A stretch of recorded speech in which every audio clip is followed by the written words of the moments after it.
कराची में मुसलसल कई घंटों हल्की और तेज बारिश का सिलसिला जारी है। शहर के बरसाती नाले नदियों में तोग़यानी के बाइस पानी आबादियों में दाखिल हो गया है।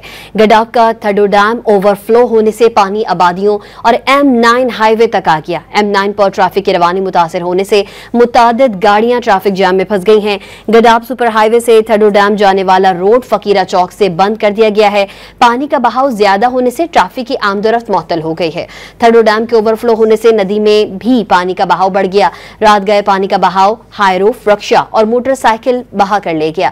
हाईरूफ में सवार 4 अफराद लापता हैं। एक खातून को नदी से निकालकर अस्पताल मुंतकिल किया। एहदी रजाकारों ने जाए हादसा पर लापता अफराद की तलाश शुरू कर दी है, जबकि सोराब गोट हसन मन्नान कॉलोनी ज़ेरे आब आ गई है। सैकड़ों अफराद घरों में महसूर होकर रह गए हैं, जिन्हें कश्तियों की मदद से रेस्क्यू किया गया है। मलीर नदी बिपड़ने के बाइस अतराफ में खड़ी फसलें तबाह हो गईं। लियारी नदी का पानी अतराफ की आबादियों में दाखिल हो गया। सरजानी यूसुफ गोट में सूरत हाल काबू से बाहर हो गई। बरसात का पानी घरों में दाखिल हो गया।